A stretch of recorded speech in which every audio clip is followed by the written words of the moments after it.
Friends, Vijay மல்லி ஸ்டோரியில் நம்ம நினச்சது என்னமோ ஆனால் நடந்தது என்னமோங்கிற மாதிரி நடந்து முடிஞ்சிச்சு. இருந்தாலும் ஹோப்பை இழக்க வேண்டாம் அப்படிங்கிற மாதிரி தான் எபிசோட்ஸும் கொண்டு வருவாங்க அப்படின்னே சொல்லலாம். நம்ம நினச்சது என்ன அப்படின்னு பார்த்தீங்கன்னா, மல்லி ஏதாவது ஒரு ஆதாரம் வச்சுருப்பாங்க. ஸோ எப்படியாவது வந்துட்டு விஜய் மீட்டுருவாங்க அப்படின்னு நம்ம நினச்சிட்டு இருந்தோம். அவங்க வந்து பார்த்திங்கன்னா நம்ம ரஞ்சிதா அண்ட் ராஜி வந்துட்டு டோட்டலாக நம்பினாங்க. என்னதான் வந்து கதிரேஷன் வந்துட்டு போனாலும் அதுக்கப்புறம் அவங்க பின்னாடி அவங்க வீட்டு விட்டு வெளியில் போயிட்டு வெளியிலேருந்து உள்ளே வந்தாலும் ஸோ அவங்க சாப்பிடும் போதே அவங்க சொல்கிறாங்க, இந்த மாதிரி என்னதான் இருந்தாலும் நான் உங்களை நம்புகிறேன், எப்படி நீங்கள் என்னை வந்து தப்பாக மாற்றி சொல்லிட மாட்டீங்க அப்படின்னு சொல்லிட்டு, அப்படி ஏதாவது வந்து தப்பாக நடந்தது அப்படின்னா சும்மா இருக்க மாட்டேன் அப்படிங்கிற மாதிரி மிரட்டி வைக்கிறாங்க. என்னதான் அவங்க மிரட்டி வச்சாலும் வந்து பெரிய கையாக வந்து கதிரேஷன் வந்து உட்கார்ந்துட்டு இருந்தனால அவங்களால ஒன்றுமே பண்ண முடியல அப்படின்னே சொல்லலாம். ஏன்னா வந்து அவங்க சைடில் வக்கீல் இருக்காங்க, அண்ட் தென் கதிரேஷன் வந்து ஸ்ட்ராங்காக உட்காந்துட்டு இருக்காங்க. இவங்க சைடில் டோட்டலாகவே வீக்கு. ஏன்னா ஒரு வக்கீல் கூட இல்லாமல் தான் அந்த கோர்ட்டில் வந்து விஜய் நின்றுட்டுருக்காரு. ஸோ இந்த மாதிரி இருக்கும்போது அது மட்டும் இல்லாமல் அங்கே ரஞ்சிதாவை வந்துட்டு பார்த்தீங்கன்னா அவங்க வக்கீலே வந்துட்டு திட்டுறாரு, மிரட்டுறாரு. அந்த நீ வந்து மாற்றி சொன்ன அப்படின்னா கதிரேசன் சும்மா இருக்க மாட்டான், கண்டிப்பாக உன்னை கொன்றுவான் அப்படிங்கிற மாதிரி சொல்கிறாரு. ஸோ அதுக்காகவே ரஞ்சிதா இந்த விஷயங்கள் எல்லாமே வந்துட்டு ஒரு நிமிஷம் விஜய்க்காக நினச்சாலும் ஸோ இந்த மாதிரி விஷயங்கள் நம்மளுக்கு ஏதாவது வந்து தப்பாக முடிஞ்சிருங்கிறதுக்காக அந்த விஷயங்கள் எல்லாமே பொய்யா சொல்லியிருக்காங்க. ஆமாம், எங்கள் மாமா தான் வந்துட்டு பார்த்தீங்கன்னா அக்காவை வந்துட்டு கொண்டுட்டாரு அப்படிங்கிற மாதிரி சொல்கிறாங்க.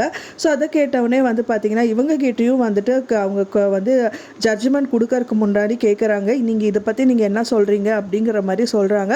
அப்போ தான் விஜய் சொல்கிறாரு, எங்கள் சைடில் வந்து வக்கீலை ஏற்பாடு பண்ணுறதுக்கு கொஞ்சம் கூட டைம் இல்லாமல் போயிடுச்சு.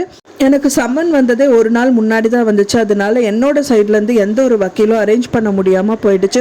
ஸோ அதனால் எனக்கு கொஞ்ச நாள் டைம் கொடுங்க அப்படிங்கிற மாதிரி தான் வந்து விஜய் கேட்டிருக்காரு. கண்டிப்பாக அதை வந்து கண்டிப்பாக பொறுப்பில் ஏற்றுட்டு கண்டிப்பாக இந்த விஷயங்கள் எல்லாமே வந்து அவங்க பண்ணுவாங்க அப்படிங்கிற மாதிரி தான் ஜட்ஜ்மெண்ட்டும் இருக்குது அப்படின்னு தான் நினைக்கிறேன். ஏன்னா இப்போத்துக்கு வந்து ரஞ்சிதா வந்து உண்மை சொன்னதால வந்து இந்த மாதிரி வந்து அவங்க தான் கொன்னாங்க அப்படின்னு சொன்னதுனால கண்டிப்பாக விஜய் வெளியில் விட மாட்டாங்க. அதுக்காகவே வந்துட்டு விஜயை வந்து அரெஸ்ட் பண்ணி கூட்டிகிட்டு போகிறாங்க. ஆனால் வெண்பாவோட நிலைமை தான் ரொம்பவே மோசம். அந்த டைம் வந்து பார்த்தீங்கன்னா அன்னபூர்ணி அம்மா கிட்ட தான் இருப்பாங்கன்னு விஜய் நினச்சிட்டு இருந்தாரு. கடைசியில் வந்து பார்த்தீங்கன்னா அந்த கதிரேஷன் வெண்பா கையில் பிடிச்சி இழுத்துட்டு போகிறது அப்படிங்கிறதெல்லாம் பார்க்கவே முடியல அப்படின்னே சொல்லலாம். ஸோ ஒரு விதத்தில் அந்த குழந்தைக்கு அவங்க அப்பா ஜெயிலில் போயிட்டாரு அப்படிங்கிற ஒரு சோகம் இருந்தாலும் அப்பா கூட இல்லாட்டாலும் அன்னபூர்ணி அம்மா கூடயாவது அன்னபூர்ணி பாட்டி கூடயாவது இருக்கலாம் அந்த குழந்தை நினச்சிது. ஆனால் அது கூட முடியாமல் இப்போ அவங்க கதிரேஷன் தாத்தாவே இழுத்துட்டு போகிறது அந்த குழந்தைனால பொறுத்துக்கவே முடியல. ஒரு பக்கம் மல்லி வந்து அழுகிறாங்க. கடைசி டயத்தில் மல்லி வந்துட்டு வந்தாலுமே எந்த ஒரு யூஸும் இல்லாத மாதிரியே எபிசோட்ஸ் வந்து கொண்டு போயிட்டாங்க. ஏன்னா மல்லி ஏதாவது ஆதாரத்தை கொண்டு வந்து காமிச்சிருந்தாங்க அப்படின்னா அந்த கோர்ட்டில் வந்துட்டு விஜய் எப்படியோ வெளியில் கொண்டு வந்திருக்கலாம். ஆனால் அவங்க வந்து பார்த்தீங்கன்னா அவர் ஒன்றும் பண்ணலைன்னு மட்டும் கொண்டு வந்து நிற்கிறதுனால ஒன்றுமே அவங்களால பண்ணவே முடியல அப்படின்னே சொல்லலாம். ஸோ அதுக்காகவே விஜய்க்கு இந்த பெரிய ஒரு தண்டனை கிடச்சிருக்கு. இருந்தாலும் வந்து கொஞ்சம் டைம் எடுத்துப்பாங்க அப்படின்னு தான் எதிர்பார்க்கப்படுது. ஏன்னா விஜயோட தரப்பில் வந்துட்டு அவர் கொஞ்சம் டைம் கேட்டிருக்காரு.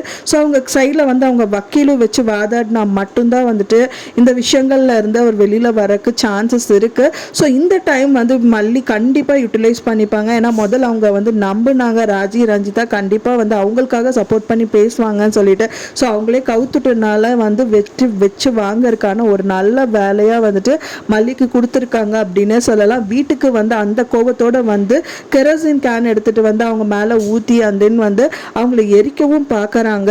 ஸோ இந்த மாதிரி தான் வந்து ப்ரோமோவை காமிச்சிருக்காங்க. இன்னியும் வந்துட்டு மல்லி அவங்கள நம்ப மாட்டாங்க.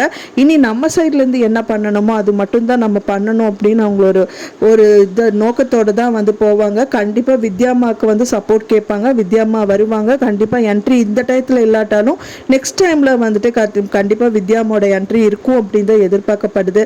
ஸோ நீங்கள் என்ன நடக்கும்னு நினைக்கிறீங்க அப்படின்னு சொல்லிட்டு உங்களோட கருத்துக்களை மறக்காமல் எனக்கு கமெண்டில் ஷேர் பண்ணுங்கள். நான் சொன்ன இந்த தகவல் உங்களுக்கு பிடிச்சிருக்கும்னு நினைக்கிறேன் ஃப்ரெண்ட்ஸ். பிடிச்சிருந்தா மறக்காமல் லைக் பண்ணுங்கள், ஷேர் பண்ணுங்கள், கமெண்ட் பண்ணுங்கள், சப்ஸ்கிரைப் பண்ணுங்கள். மேலும் இன்னொரு மல்லி சீரியல் அப்டேட்டோட நெக்ஸ்ட் மீட் பண்ணுறேன். தேங்க்ஸ் ஃபார் வாட்சிங் மை வீடியோ ஃப்ரெண்ட்ஸ். நெக்ஸ்ட் வீடியோவில் பார்க்கலாம்.